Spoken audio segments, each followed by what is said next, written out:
Lisa Martinez was having a normal Tuesday morning at the Deep Space Communication Array in Nevada. She sat at her desk with a cup of coffee and watched the computer screens. The coffee was still hot and the morning shift had just started. Outside the window, the desert was quiet under the early sun. The signal came without warning. At first, Lisa thought it was just static. The speakers crackled with noise like they always did. But then she heard something different. Words, broken words, mixed with numbers and strange sounds. She put down her coffee cup and leaned forward. "This is colony ship Peaceful Dawn of the Vorthan Republic," a voice said through the static. The words were hard to understand. The speaker was trying to use English, but it sounded wrong. Like someone learning the language from a book. Lisa turned up the volume and called her supervisor. "Hey Jake, you need to hear this." Jake Thompson walked over to her station.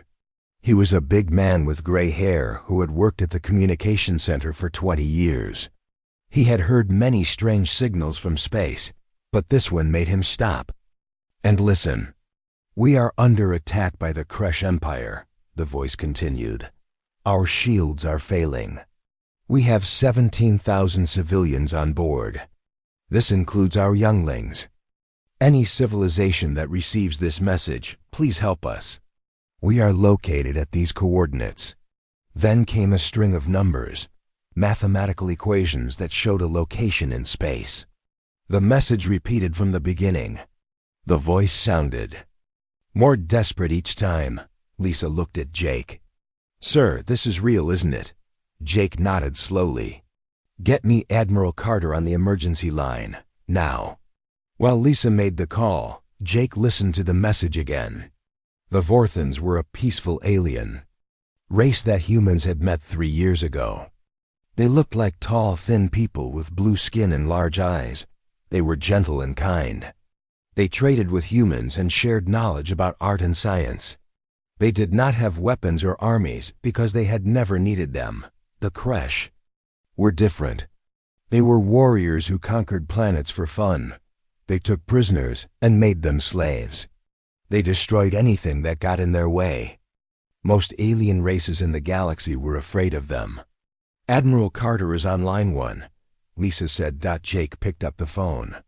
"Admiral, we have a situation. The Vorthans are sending a distress call. They're under attack by the Kresh."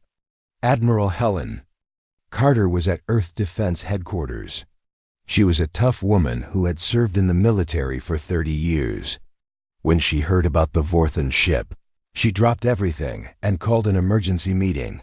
2 hours later, Admiral Carter stood in front of the Earth Security Council. The room was full of important people from different countries.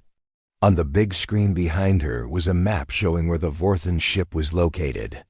"The colony ship Peaceful Dawn has 17,000 Vorthan civilians on board," she said. "Half of them are children. They are 6 days away from Earth at maximum speed. The Kresh have surrounded them with 12 battle cruisers." President Maria Rodriguez leaned forward in her chair. "How long do they have?" 18 hours, maybe less. Their shields are failing. When the shields go down, the Kresh will board the ship or destroy it." The room was quiet. Everyone knew what that meant. The Kresh did not take prisoners unless they wanted slaves. They would kill everyone on the ship. "What about our nearest fleet?" asked General Roberts from the Army. "The closest military ships are 4 days away," Admiral Carter replied. "Even if they push their engines to the breaking point, they won't make it in time." Someone at the back of the room spoke up. "So we can't help them?" Admiral Carter looked around the room. "There is one option. We could send everything we have. Military ships, cargo vessels, anything that can fly and fight. But they would have to travel faster than any ship has ever gone before. The journey would be dangerous. Some ships might not survive the trip." President Rodriguez stood up. "Admiral, how many ships can we get?" "Maybe 40 or 50 if we include civilian vessels." "And how many people would we be risking?" "About 2,000 crew members, Madam President." The room was quiet again. 2,000 human lives to save 17,000 aliens. The math was simple, but the decision was hard. President Rodriguez walked to the window and looked out at the city. Somewhere out there, ordinary people were going about their normal day. They had no idea that aliens were dying in space, and that their government was deciding whether to risk human lives to save them. But that was not really the question. The real question was what kind of people humans wanted to be. Did they only help their own kind? Or did they help anyone who needed it? She turned back to the room. Send the message to all ship captains, military and civilian. Tell them the situation. Ask for volunteers. Madam President, General Roberts said, this could be a suicide mission. Then let the captains decide for themselves, she replied. But make sure they know what's at stake. 17,000 innocent lives are counting on us. Admiral Carter saluted. Yes, Madam President. I'll start making the calls. As the meeting ended, President Rodriguez stayed by the window. In 18 hours, they would know if humanity was brave enough to risk everything for strangers. She hoped they were, but she would not blame anyone who chose to stay home. Outside, the sun was getting higher and the city was waking up. Soon, ship captains all over Earth would get a message asking them to do the impossible. Some would say yes. Some would say no. But all of them would have to look in the mirror and decide what kind of person they really were. The Vorthans were waiting for an answer. Time was running out. Captain Roy Williams stood on the bridge of the heavy cruiser USS Defender and looked at the list of ships that had volunteered. The list was longer than he had expected. 47 ships had said yes to the mission. Some were military vessels, like his own. Others were cargo ships, mining vessels, and even a few racing yachts. Sir, his communications officer said, we have everything from battle cruisers to garbage haulers. Half of these ships weren't built for combat. Roy nodded. Then we'll have to make them combat ready. Send a message to all captains. We meet in 1 hour for mission briefing. The hour passed quickly. Roy found himself looking at video screens showing 46 other ship captains. Some were military officers he knew well. Others were civilian captains he had never met before. All of them looked serious. Ladies and gentlemen, Roy began, we have a problem. The Vorthan ship is 6 days away at normal speed. We have 18 hours. To get there in time, we need to push our engines harder than they've ever been pushed. Before, Captain Betty Collins of the cargo ship Storm Runner spoke up. How hard are we talking, Roy? Beyond the red line. Way beyond.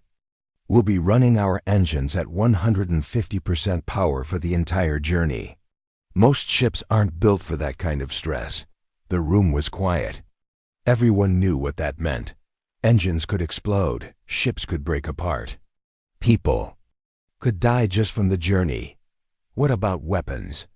Asked Commander Paul Johnson from the mining ship Iron Will. My ship has drilling equipment, but no guns. We'll figure that out, Roy replied. Any ship that can mount weapons will get them. The rest of you will have to be creative. Dr. Alan Foster from the research vessel New Horizons raised his hand. Captain Williams, what are we facing when we get there? 12 Kresh battle cruisers. Each one is bigger and stronger than anything we have. They have better shields, better weapons, and more experience. So we're going to die, someone said. Roy looked at the screen. Maybe, probably. But if we don't try, 17,000 innocent people will definitely die. And they'll die knowing that nobody came to help them. The captains were quiet for a moment. Then Betty Collins laughed. It was not a happy laugh. But it was not scared either. Well, she said, we've been doing impossible things since we learned to make fire. This is just another day for us humans. Other captains started nodding. Paul Johnson smiled. My grandfather used to say that humans are too stupid to know when something can't be done. Guess we're about to prove him right. All right then, Roy said. We launch in 3 hours. Use that time to get ready. Mount any weapons you can find. Check your engines. Say goodbye to your families. And remember, we're not just fighting for the Vorthons. We're fighting to show the galaxy what humans are made of. The next 3 hours were crazy. Military bases sent every spare weapon they could find to the civilian ships. Paul Johnson's mining vessel Iron Will got military grade. Plasma cannons welded to its asteroid drilling arms. The racing yacht Golden Eagle, owned by billionaire Chuck Morrison, was fitted with missiles designed for fighter jets. Betty Collins turned her cargo ship into a flying weapons platform. Her crew removed the cargo containers and replaced them with gun turrets. If we're going down, she told her crew, we're taking some bad guys with us. The research ship New Horizons couldn't carry heavy weapons, but Dr. Foster had an idea. His ship was designed to study dangerous environments. It had special shields that could protect against radiation and extreme heat. We'll be the rescue ship, he decided. We'll get the Vorthon civilians out while everyone else fights. As the ships prepared to leave, families gathered at the spaceports to say goodbye. Many people were crying. Everyone knew this might be the last time they saw their loved ones. Roy Williams called his wife before launch. I'm sorry, honey, he said. I know this isn't what we planned. Don't apologize, she replied. I married a man who helps people. Go save those aliens and come home to me. When the ships launched, they formed a long line stretching across space. The military vessels took the lead, followed by the civilian ships. They looked like an odd parade of different shapes and sizes. As soon as they were clear of Earth's gravity, Roy gave the order. All ships maximum burn. Push those engines as hard as they'll go. The acceleration was brutal. The crews felt like they weighed 3 times normal. Some people passed out from the pressure. The ships groaned and shook as their engines worked beyond their limits. On the Storm Runner, Betty Collins watched her engine readings climb into the danger zone.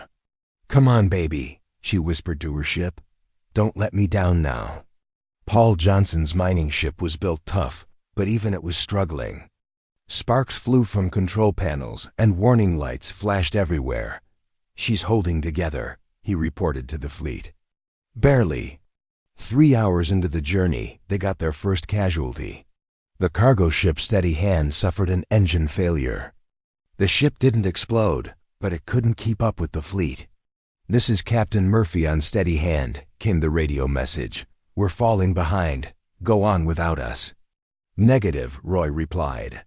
Nobody gets left behind. Sir, if you slow down for us, you'll miss the deadline. Those aliens will die. Roy was quiet for a moment.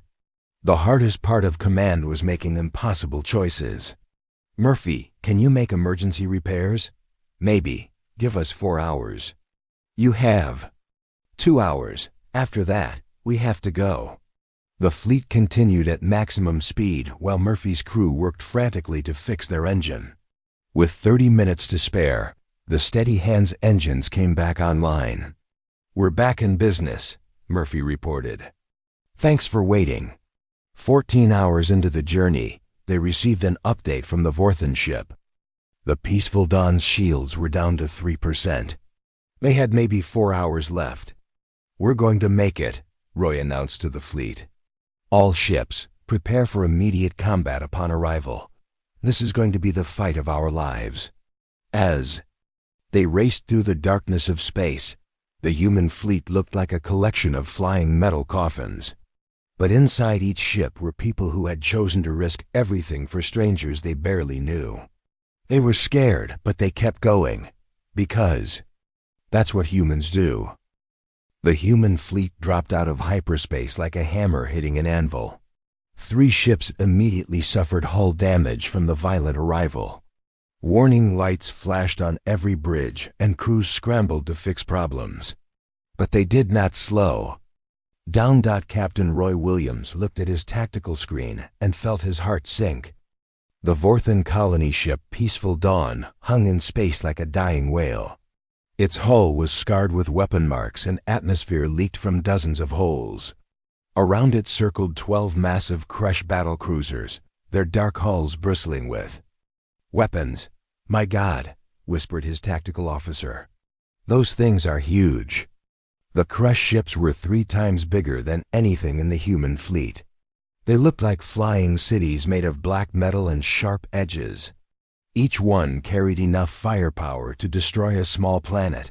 On the bridge of the Crush flagship, Admiral Vextar stared at his screens in confusion.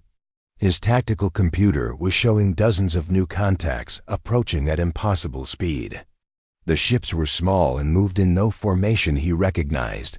"What are those vessels?" he demanded. His intelligence officer checked the database. "Unknown design, Admiral. They appear to be from the human homeworld." Vextar laughed. "Humans? Those soft creatures from the gravity world? What do they think they can do against the Crush Empire?" But his laughter died when he saw the human ships weren't slowing down. They were coming straight at his fleet with weapons already charging. Roy Williams opened a channel to all ships, human and alien alike. His voice was calm and cold. "This is Captain Williams of the Earth Defense Force. All human vessels, weapons free. Protect the Vorthan ship at all costs. Show these Crush what happens when they threaten our friends." The battle began immediately. The cargo ship Stormrunner, commanded by Captain Betty Collins, was the first to fire. Her makeshift weapons were crude compared to military hardware, but they hit hard. A stream of plasma bolts struck a Crush cruiser's shield, making it flicker and spark. "This is Stormrunner," Betty reported over the radio. "We're in the fight now, boys and girls." The Crush returned fire with weapons that could crack moons. But the human ships moved like angry wasps, darting between the larger vessels and striking from unexpected angles. They were too small and fast for the Crush weapons to track properly. Commander Paul Johnson brought his mining ship Iron Will into the battle like a flying demolition machine. The plasma cannons welded to his drilling arms were never meant for space combat, but they tore through Crush armor like paper. "Iron Will to all ships," Paul called out as he rammed his drilling claws into an enemy fighter's hull. "These things work even better on spaceships than on asteroids." The Crush had expected an easy battle against helpless traitors. Instead, they faced an enemy that fought like nothing they had ever seen. Human ships threw themselves at targets, twice their size without hesitation. When their weapons failed, they used their ships as weapons. Lieutenant Commander Susan Hayes was commanding the destroyer USS Relentless when her main guns were destroyed by enemy fire. Her ship was badly damaged and losing air, but she did not retreat. "Relentless to fleet," she announced calmly. "My weapons are down, but my engines still work. I'm going to ram that cruiser's engine section. Clear the area." "Susan, no!" "Roy!" Williams shouted over the radio. "Pull back." "Sorry, Captain. These aliens hurt my friends. Time to return the favor." The Relentless accelerated toward the nearest Crush cruiser. Enemy weapons hit the small destroyer again and again, but Susan kept her ship on course. At the last second, she fired her ships. Emergency boosters and slammed into the cruiser's engine compartment. The explosion lit up space like a small sun. Both ships were destroyed instantly, but the blast damaged 2 other Crush vessels and created an opening in their formation. "Susan," Roy whispered, then shook his head. There would be time to mourn later. All ships, use that gap. Get to the Vorthan ship. Dr. Alan Foster in the research vessel New Horizons was already moving. His ship was not built for combat, but it was perfect for rescue work. He flew straight through the battle toward the damaged Peaceful Dawn. "This is Dr. Foster to the Vorthans," he called on all frequencies. "We're here to get you out. Prepare for emergency evacuation." The reply came in broken English mixed with Vorthan words. "Human ship, this is Elder the Sarian. We cannot believe you came. Our shields are failing. We have maybe 1 hour before hull breach. We'll get you out in 30 minutes, Foster promised. Start moving your people to the docking bays. While the rescue began, the battle raged around them. Tony Garcia, a mining foreman turned gunner, used his industrial ship's equipment in ways the designers never imagined. His massive drilling claws, built to crack asteroids, grabbed crash fighters and crushed them like tin cans. Back home, we call this aggressive problem solving. Tony laughed into his radio as he dismantled another enemy ship, the yacht Golden Eagle, piloted by billionaire Chuck Morrison, danced through the battle like a metal butterfly. The small ships. Racing engines made it almost impossible to hit, and its improvised weapons kept striking crush vessels from unexpected angles. This is more fun than racing, Chuck reported cheerfully while dodging missiles, though the stakes are a bit higher. But the humans were taking losses too.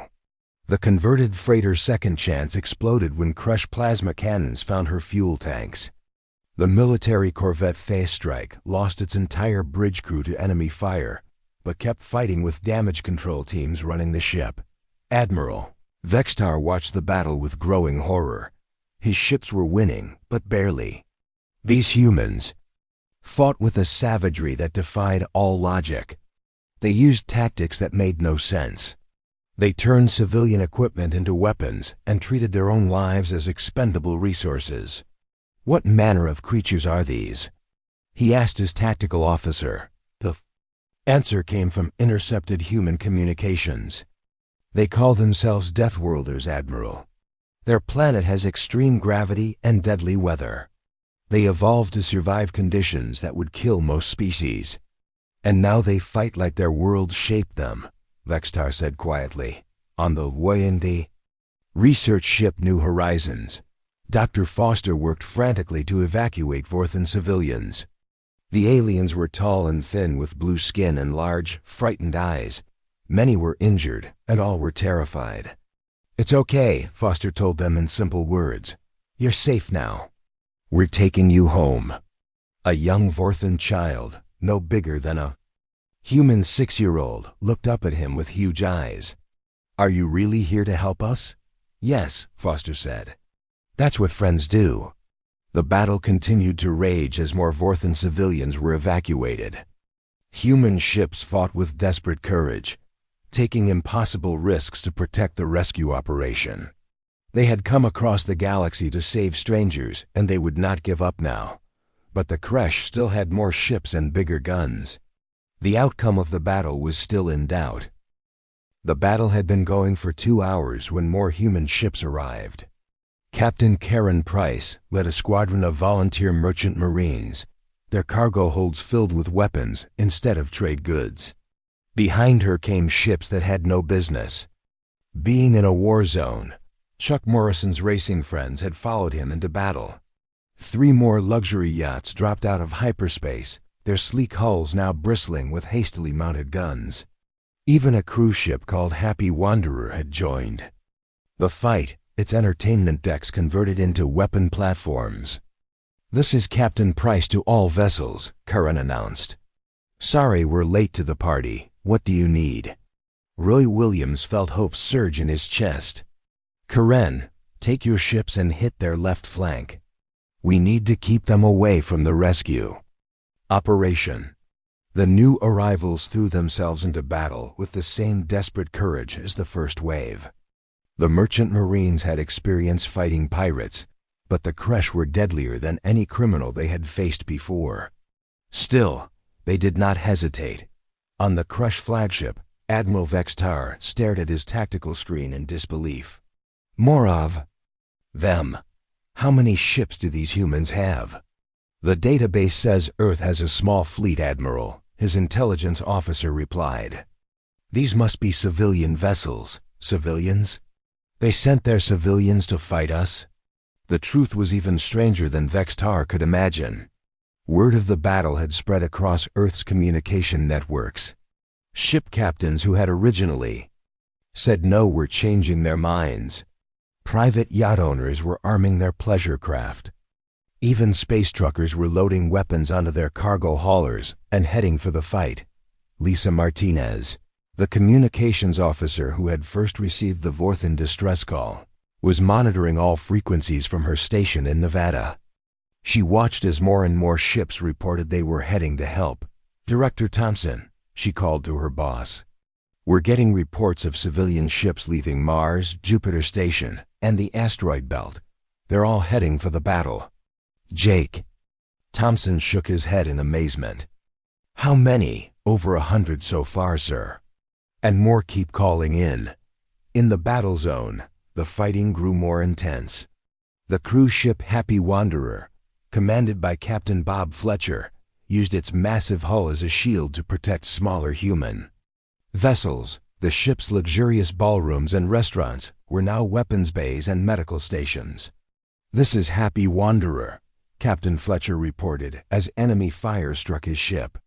"We're taking heavy damage, but we're still in the fight."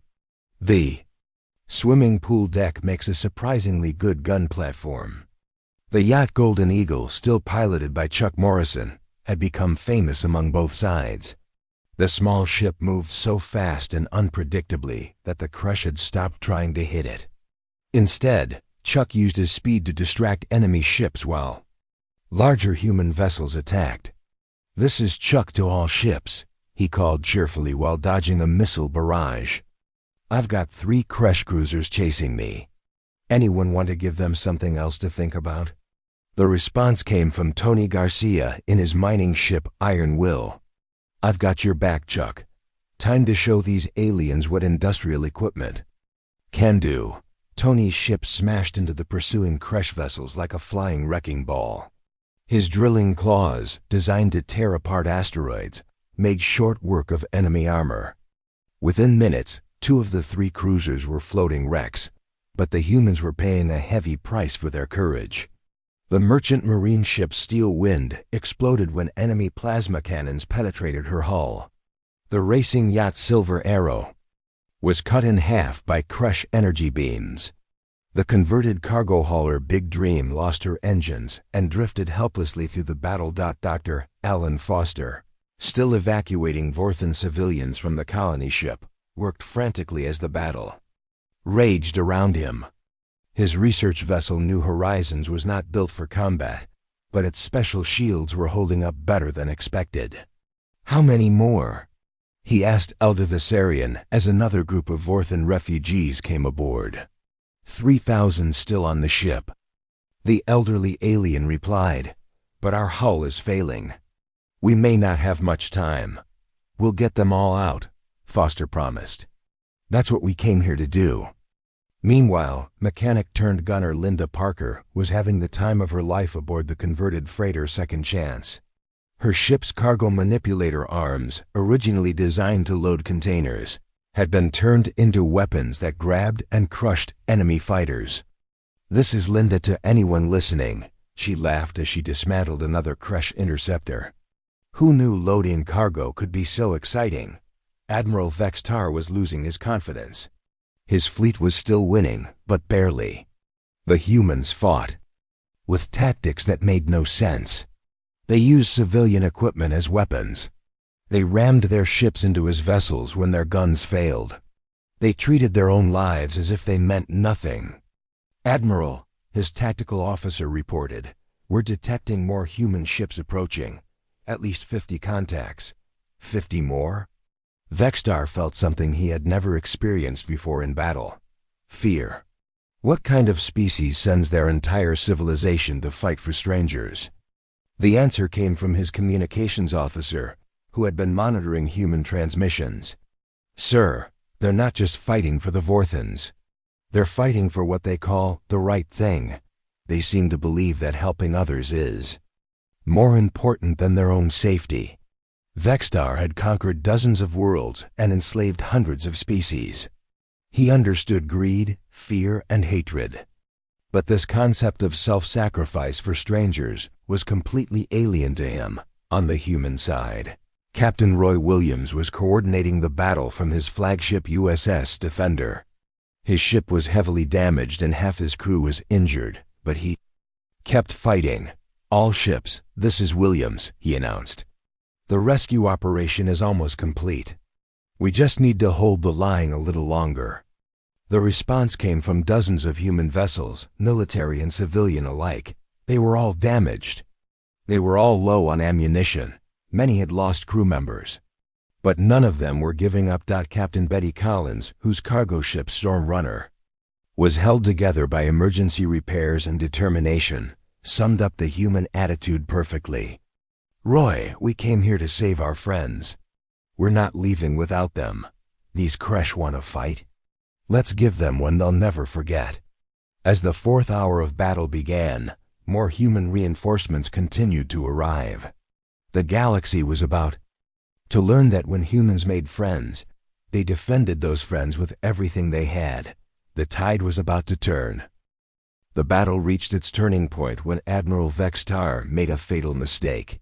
Frustrated by the human tactics, he ordered his flagship to attack the rescue ships directly. It was exactly what Captain Roy Williams had been waiting for. "All ships. The Kresh flagship is exposed," Roy announced. "Concentrate fire on that big ugly ship. Let's show them what happens when they threaten innocent people." 3 human cruisers, led by the USS Defender, converged on the Kresh flagship like wolves attacking a bear.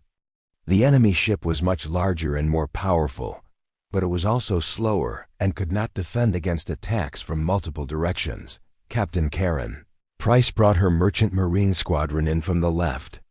Captain Betty Collins led the civilian vessels from the right. Chuck Morrison and his racing yachts attacked from above, their small size making them almost impossible to hit. The Kresh flagship shields flickered and sparked under the coordinated assault. Admiral Vextar watched his shield readings drop with growing panic. His ship had never been damaged this badly before. "Return fire," he screamed at his weapons officer. "Destroy them all." But the human ships moved like a swarm of angry bees. When the flagship fired at one target, 3 others would attack from different angles. The humans had turned their weakness into strength by working together. Tony Garcia's mining ship Iron Will delivered the decisive blow. The industrial vessel, never designed for combat, rammed its massive drilling claws into the flagship's engine section. The impact sent shockwaves through both ships. "This is for all the innocent people you've hurt," Tony said as his claws tore through enemy armor like tissue paper. The Kresh flagship's engines exploded in a chain reaction that lit up the entire battle zone. The massive ship began to drift, powerless and broken. Admiral Vextar felt something he had never experienced before: defeat. "Admiral," his communications officer said quietly, "the other ships are requesting orders." Vextar looked at his tactical screen. His fleet was in ruins. 3 cruisers were destroyed, 4 more were badly damaged, and the humans kept fighting with the same impossible courage they had shown from the beginning. Even worse, more human ships were still arriving. The latest arrivals included an entire convoy of space truckers who had armed their cargo haulers with whatever weapons they could find. Behind them came a luxury cruise liner full of rich tourists who had volunteered to help rescue alien refugees. "Sir?" the communications officer prompted. Vextar closed his eyes. The Kresh Empire had never retreated from a battle before. But they had never faced an enemy like this either. "Signal the fleet," he said finally. "All ships withdraw. We leave this place." The retreat was swift and shameful. The remaining Kresh vessels fled into hyperspace, leaving their dead behind. For the first time in their history, the mighty Kresh Empire had been defeated by a smaller force. As the enemy ships disappeared, a cheer went up from the human fleet. But the celebration was brief. There was still work to do. Dr. Alan Foster completed the evacuation of the last Vorthan civilians, just as the enemy retreat began. His research ship New Horizons was packed with refugees and other human vessels. "We're taking on survivors as well. This is Dr. Foster to all ships," he announced. Evacuation complete. All Vorthan civilians are safe. The final count was better than anyone had dared to hope. Of the 17,000 Vorthans on the colony ship, over 16,000 had survived. The cost to humanity was steep, but not as bad as it could have been. 21 ships were lost, and 300 brave people had died. Captain Roy Williams stood on his damaged bridge and felt the weight of command. So many good people had given their lives to save strangers. He hoped it had been worth it. The answer came from the Vorthan ship. Elder the Sarian, speaking for all his people, sent a message that would be remembered across the galaxy. People of Earth, the elderly alien said, his voice thick with emotion. We sent a call for help into the darkness, not knowing if anyone would answer. You came at impossible speed, fought impossible odds, and paid an impossible price to save strangers you barely knew. He paused, struggling to find the right words in a language that was not his own. We do not understand how a species can possess such fierce compassion. You risked everything for us, asked for nothing in return, and showed the galaxy what true courage looks like. We are forever in your debt. The message was broadcast on all frequencies and picked up by listening posts throughout known space. Within days, every civilization in the galaxy had heard about the Battle of Vorthan's Hope. The story spread from world to world, growing with each telling. The galaxy learned that humanity, the newcomers from the heavy gravity world they called Earth, would cross impossible distances and face overwhelming odds to protect their friends. The word Deathworlder took on a new meaning. It no longer just meant tough and dangerous. It meant loyal, brave, and willing to sacrifice for others. 3 months after the battle, the Galactic Alliance sent a formal invitation to Earth. Humanity was asked to join not as junior members, but as protectors. 7 different alien species requested defensive treaties with the humans. Even the peaceful Vorthans began building a small military force, inspired by human courage. The Crush Empire, meanwhile, found their expansion plans meeting unexpected resistance. Other species, emboldened by humanity's example, began fighting back. The galaxy's bullies discovered that their victims had found champions, but perhaps the most important change was in how aliens viewed each other. If the humans, relative newcomers to galactic civilization, were willing to risk everything for strangers, then maybe other species should be more willing to help each other too. Captain Roy Williams, promoted to admiral after the battle, often thought about that day when everything changed. His communications officer, Lieutenant Dave Murphy, had said something that stayed with him. Sir, I think we just changed how the galaxy works. He had been right. The SOS had reached humanity, and the Deathworlders had responded in force. They had shown the universe that sometimes the right thing to do was also the hardest thing to do. They had proven that friendship was worth fighting for, even when the odds seemed impossible. And in the years that followed, when other species faced their darkest hours, they knew who to call. Because humanity had made a promise that day among the stars, and they always kept their promises. The universe would never be the same.